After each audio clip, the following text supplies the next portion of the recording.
inventory's empty. That's not good. Oh, that's really not good. Here we go.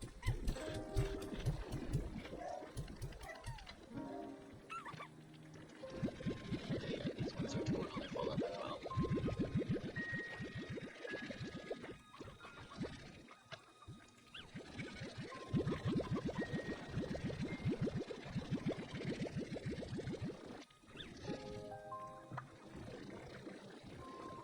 Nice.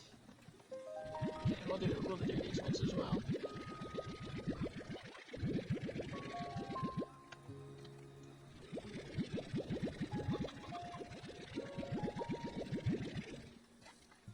And I should probably also do, yeah.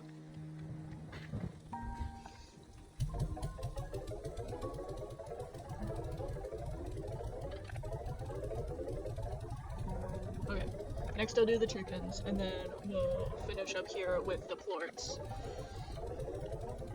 And then, oh yeah, the quantum thing. Let's check that out first. What do you need?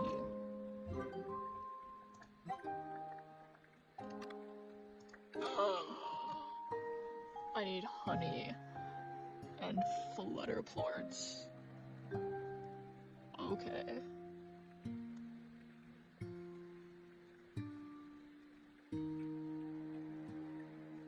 Alright. That's a lot of flutter plorts.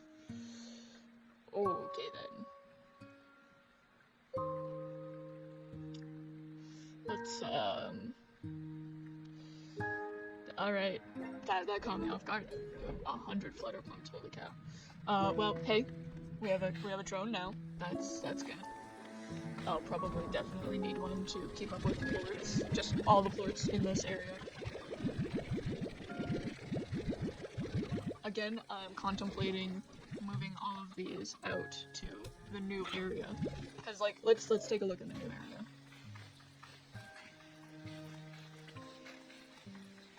So, oh, slime rain. So, let's say I put water slimes right where I'm standing. Then I can put the other 4 around, you know, have the crystal booms right there, so they're not disturbing. They're kind of far away, they're not disturbing.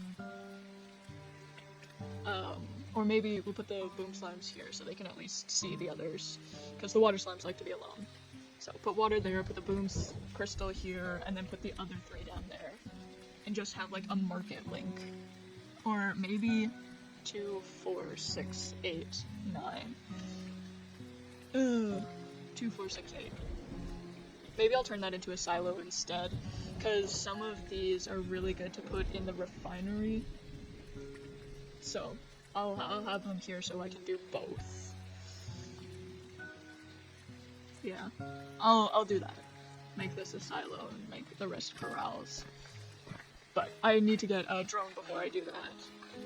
And clearly we need lots of flutter plorts. So I'm gonna open up the next... Yeah, this one. How much is this? 28. Really nice. And then here...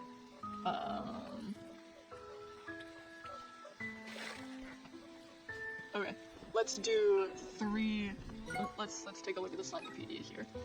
Let's do at least another one of these, but we have to mix it with something. Oh, that'd be interesting.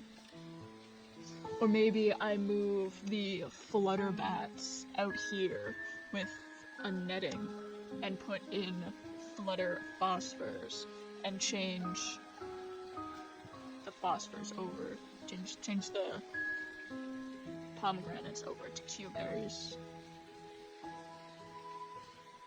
Okay, I think I'm gonna do that. Yeah. Yeah, let's do that. Actually, can I... Okay, it's just in all of them, so let's... Yeah. Water. Blueprints, let's... Not those all I've seen. Thunderstorm, lightning strike, okay. The world, yeah. Toys. Yeah. That's nice that they're in their own separate thing. We know what all that stuff is. And tutorial, yeah. Quantum drones, okay. It's not rocket science, it's quantum science, which is way weirder. Great. Interesting. By shooting plorts into it, we can even overcharge it. Interesting. Send to market, send to refinery. You can also access a version of the quantum cloud. Interesting. You can only have one drone in each expansion. Okay. Well, this is weird. It's definitely a lot different than last time. That's so weird. Okay. Good to know. Glad we figured that out. Okay. And also, probably this one. I want to put in fire slimes and water slimes. But maybe I'll put water slimes, you know, in the water area. Same with the fish. Is this? Yeah. Let me just get this.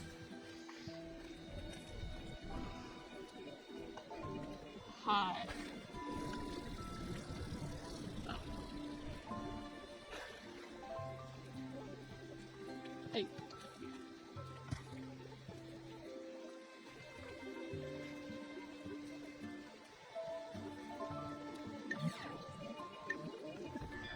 E, open. Yes.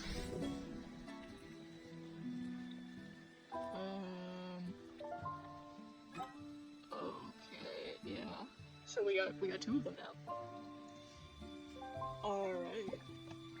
Man, that's so weird. Yeah, okay. I thought it was going to give me like docking station.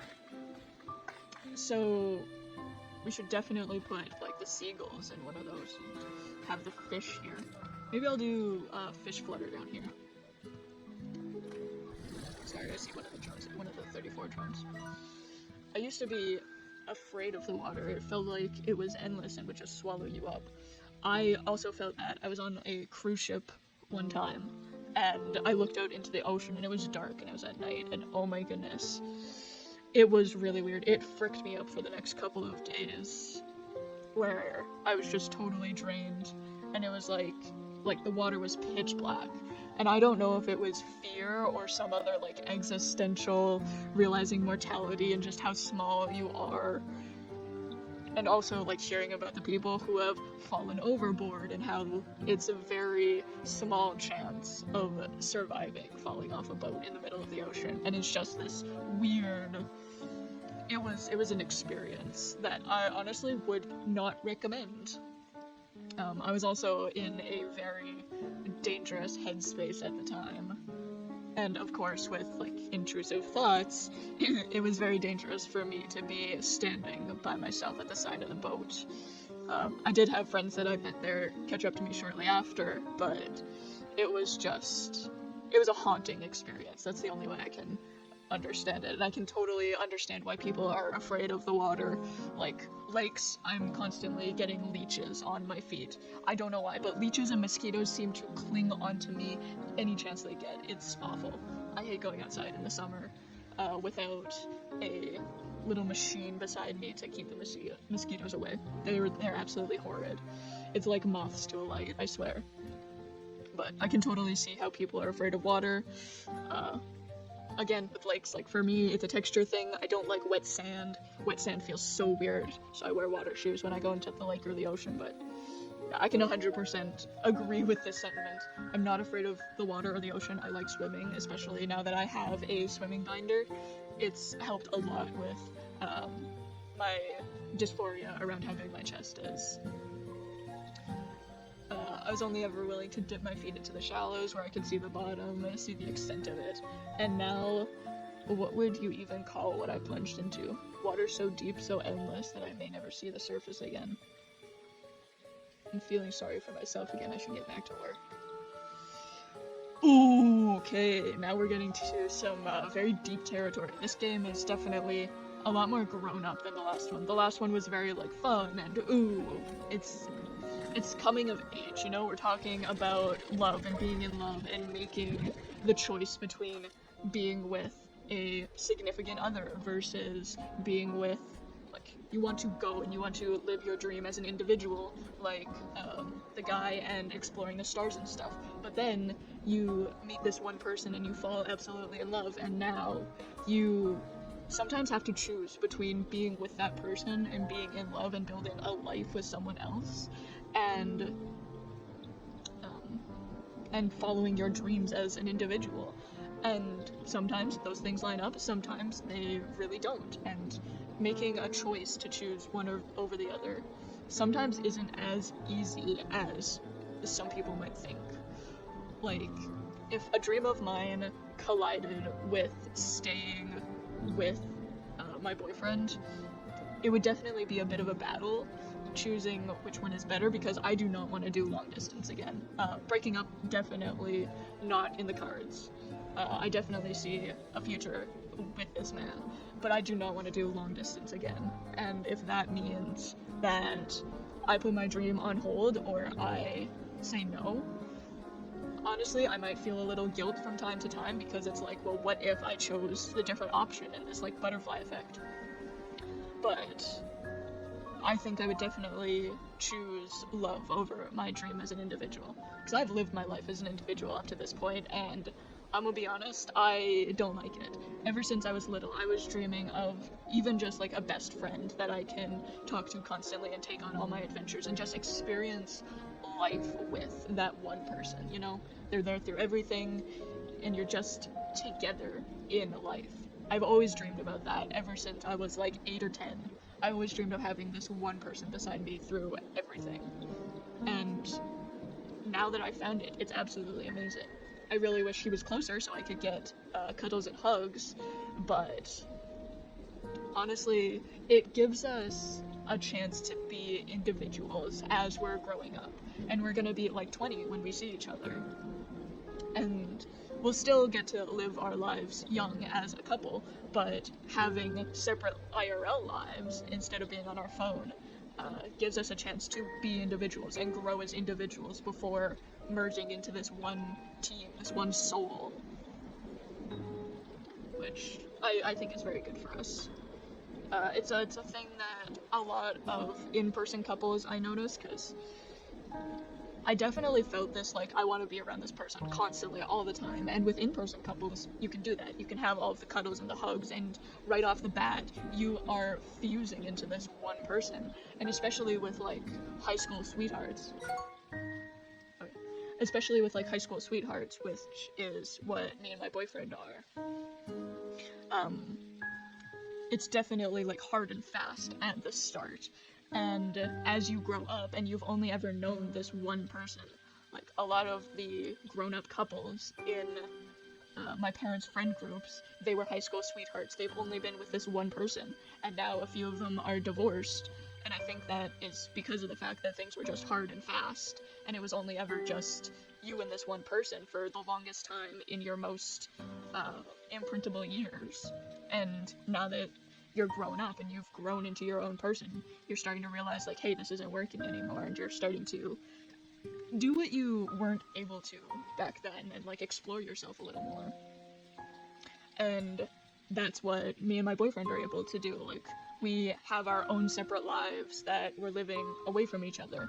We're able to explore new and different things. Like, I'm finding new things that I like to do, and he is, you know, playing pickleball. I'm going to an arcade. We have our own separate friend groups. That's another thing I've noticed with my parents, is they were all friends in high school, or at least like soon after high school. They've only known each other for like 20 years at this point.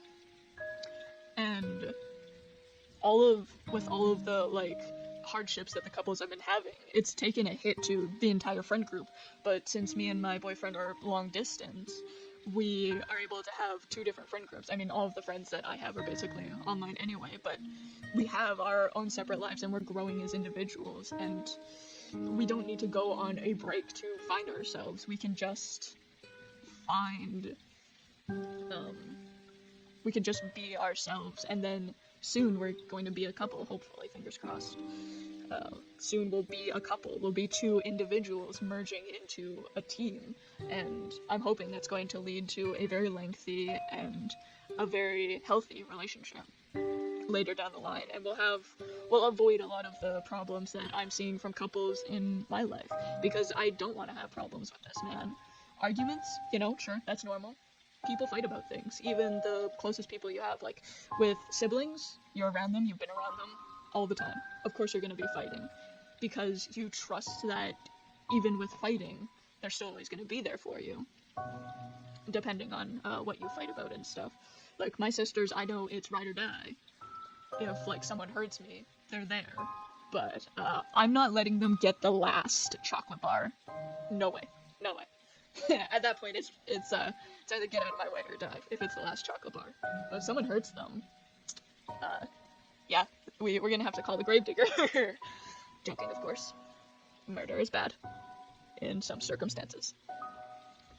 But yeah, so I totally expect fighting with my boyfriend. We have fights sometimes with, like, okay, he lives near the equator. He lives somewhere really warm, and I live in Canada. And he said burr when it was 23 degrees Celsius. It was -4 here, and I was kind of badgering him about you're saying burr when it's 23 degrees, like that's insane. But yeah, that's the extent to our fights right now. And maybe we'll fight about, XYZ, how we're spending our money, getting a new car, or getting new pieces of furniture, or just fighting over what we're gonna have for dinner. And I'm totally expecting those fights. But we're also a couple who values communication above all else.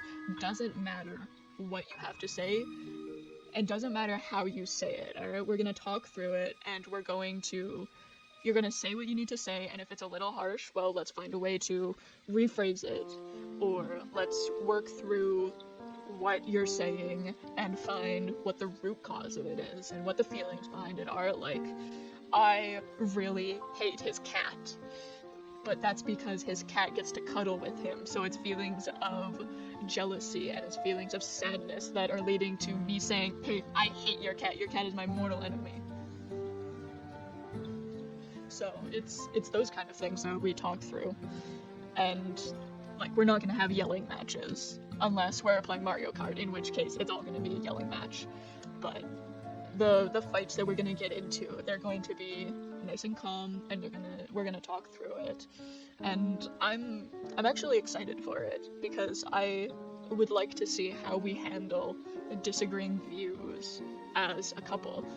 We've had a little bit of this with, like, we like different things, we like different artists, we like that. So when he shows me reels about things that he likes, it's like, okay, yeah. And I kind of just, nod along to it. And I think it's super cute that he's showing me things that he likes, and I do the same thing. So it's going to be interesting, and I'm super excited being a couple. Anyway, back to the actual game. The first game was coming of age, and very much like it's seeming like teenager stuff where you're choosing between your dream and the person you love. Well, B chose her dream over Cassie, and Hobbs chose Thora over his dream. So you're seeing two different outcomes to the same problem. And then in this one, like, everybody has no idea what's going on with this island. It's very, what is going on here? There's something super weird. It seems like this is futuristic. And then you have this person who we're following is like, they came here super excited to learn and stuff. And then, actually, I should go back to the note here that started this rant, because I got totally off topic there. Let's go back to the note that started this, because this definitely seems, yeah, I'm feeling sorry for myself again. I should get back to work. And we're seeing this with, like, I should have gone home. I'm sad that I didn't get to say goodbye. It's definitely dealing with the deeper feelings that are more, early 20s, late teens, whereas the other game is like early teens, when you're first, starting to feel love and starting to feel the feelings of picking out a partner and trying to think about like what your dreams are and what your values are. You're starting to become a person, and now you've kind of gone through those major steps of development, and now you're like, okay, I have what I need to do and I have moving forward, but you're also dealing with these feelings off the sides, like, yeah, water's so deep, so endless, I may never see the surface again. It sounds like this person is getting lost and doesn't know how to get home, doesn't know where to go, and is just alone by themselves, and they don't know how to get back to anything they know. And it's definitely really sad, because you can see that with, falling into depression. You fall into this deep water, and you kind of get stuck there. And unless you have somebody else to pull you out, you can't get out of it yourself. It's very difficult. And then you start to think, like, I should stop feeling sorry for myself. I got myself into this position. And you see that with a bunch of different traumas where, like, I put myself in this position. I should stop feeling sorry for myself. I have to get back to work. I gotta keep moving. And maybe someday tomorrow it'll get better. Because you don't know what to do. You're just stuck. So it definitely seems like this game is playing up more of those adult emotions and late teen emotions, where they're super complex, and it definitely plays into the fact that this game is a sequel, and it's an evolution of the last game, which I find is really cool. It's good. It's a good story that they're telling. Anyway, with all of that out of the way, let's get back to fixing up the farm. So it looked like, actually I should check up some of this water here. It looked like there's some fresh water here, so I'll put water slimes in here. Ooh, it's doing like blues and purples and greens off the wall. Oh, that's real nice. Yeah, this is deep enough to put water slimes in. And then I also noticed, is there another pool here? Yeah, so I'm gonna put like maybe 3 in that one, and then 4 in that one, and I can have water slimes all around there. And then I'll put the fish, and I'll put seagulls there. Probably also I'll put a silo there. Silos are gonna be super important. I'll put butterfly, and what did I say I was going to put here?